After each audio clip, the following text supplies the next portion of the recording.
بادشاہ تھا، اس کی 7 بیٹیاں تھیں۔ بادشاہ کو اپنی تعریف سننا بہت پسند تھا، وہ اپنے آپ کو بہت کچھ سمجھتا تھا۔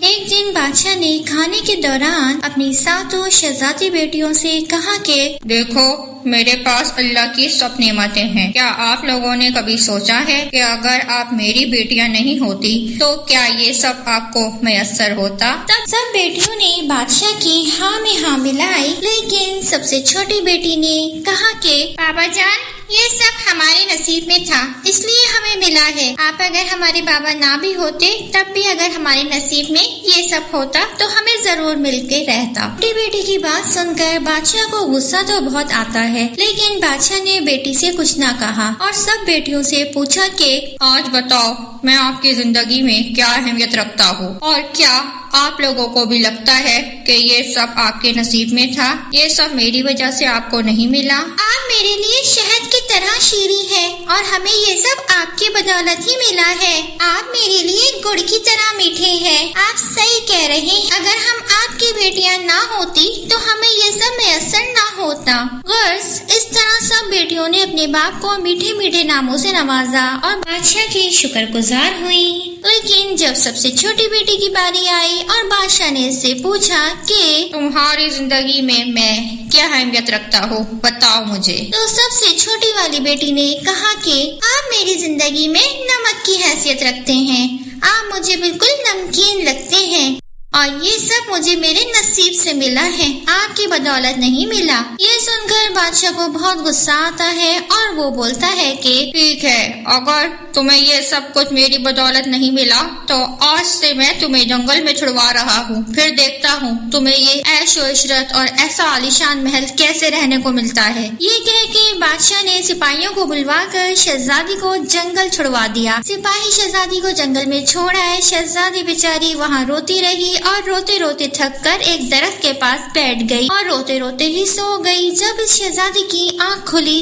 تو اس کو بہت بھوک محسوس ہونے لگی، لیکن اس کے پاس کھانے کو کچھ نہ تھا۔ وہ بیٹھے بیٹھے زمین کو کھریدنے لگی تو اسے محسوس ہوا کہ زمین کے نیچے کچھ ہے۔ اس نے اور زمین کو کھودا، زمین میں سے اس کو ایک سنہری چابی نظر آئی۔ شہزادی نے آس پاس دیکھا، اس کو کچھ نظر نہ آیا تو اس نے اور زمین کھودی تو زمین کے نیچے ایک دروازہ نظر آیا جس پر تالا لگا ہوا تھا۔ شہزادی نے چابی سے وہ تالا کھولا، اس کو زمین کے اندر بہت سارا خزانہ ملا جو دور تک دیکھنے پر بھی ختم نہیں ہو رہا تھا۔ شہزادی نے اس میں سے تھوڑا سا خزانہ نکالا اور واپس تالا بند کر دیا اور آس پاس کسی کو ڈھونڈنے لگی۔ وہاں سے ایک آدمی گزر رہا تھا، اس نے اس کی مدد سے کچھ مزدور اور گھر بنانے کا سامان منگوایا اور جنگل میں ہی ایک خوبصورت اور عالیشان محل تعمیر کروایا۔ اتنا عالیشان محل کہ اس کے باپ کا محل بھی اس کے محل کے آگے کچھ نہ تھا۔ بہت سے نوکر چاکر رکھے، بہت سے باغات بنوائے اور وہاں رہنے لگی اور غریبوں کی بے انتہا مدد کرنے لگی۔ جو بھی آتا اسے خالی ہاتھ نہ لوٹاتی۔ اس کی ثقافت کے چرچے اس کے باپ کے پاس بھی پہنچے۔ بادشاہ نے اپنے وزیر سے کہا،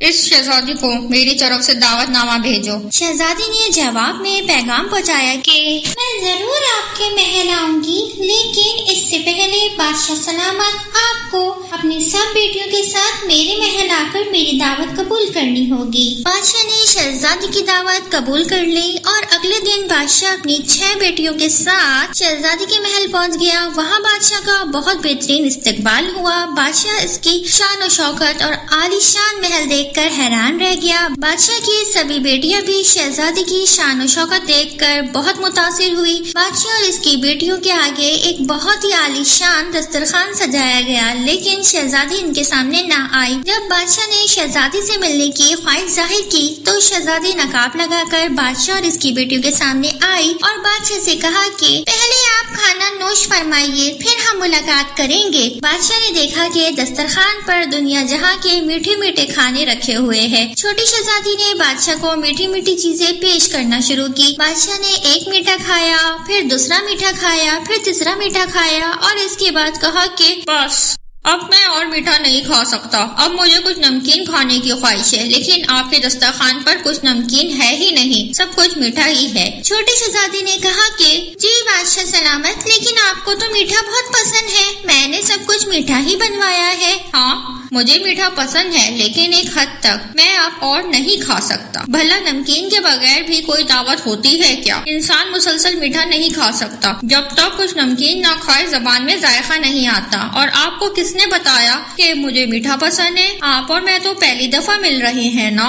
شہزادی نے اپنا نقاب اتارا اور کہا کہ بابا جان، یہ میں ہوں۔ اس دن میں نے آپ کو نمکین کہا تو آپ نے مجھے سزا کے طور پر جنگل میں بھیج دیا، لیکن مجھ سے یہ نہ پوچھا کہ میں نے آپ کو نمکین کیوں کہا ہے۔ میں نے نمکین اس لیے کہا، ہمیں میٹھا چاہے جتنا بھی پسند ہو لیکن ہم ایک حد تک ہی اسے کھا سکتے ہیں، جبکہ نمکین کھانا ہمیں پسند بھی آتا ہے اور ہم وہ خوش ہو کر کھاتے ہیں۔ اسی لیے آپ میرے لیے بالکل نمک کی طرح نمکین ہے۔ اور ساتھ میں نے یہ بھی کہا تھا کہ مجھے یہ شان و شوکت اپنے نصیب کی وجہ سے ملی ہے، لیکن دیکھیں جب آپ نے مجھے جنگل میں چھڑوا دیا میں تب بھی اسی شان و شوکت کے ساتھ رہ رہی ہوں، کیونکہ یہ سب میرے اللہ نے میرے نصیب میں لکھا ہے۔ میرا مطلب آپ کو نیچا دکھانا نہیں ہے بابا جان، بس یہی بتانا تھا کہ جو جس کے نصیب میں ہوتا ہے وہ اس کو کسی بھی طرح مل کر ہی رہتا ہے۔ بادشاہ کی دوسری بیٹیاں بھی بادشاہ کے ساتھ چھوٹی شہزادی کی باتیں بہت غور سے سن رہی ہوتی ہیں، اور انہیں بھی اپنی غلطی کا احساس ہو جاتا ہے اور بادشاہ کو بھی اپنی غلطی کا احساس ہو ہی جاتا ہے، اور وہ اپنی چھوٹی شہزادی سے معذرت کرتے ہیں اور اسے اپنے ساتھ اپنے محل چلنے کی درخواست کرتے ہیں۔ بیٹی بھی خوشی خوشی باپ کے ساتھ جانے کے لیے راضی ہو جاتی ہے اور سب پہلے کی طرح خوشی خوشی اپنے محل میں رہنے لگتے ہیں۔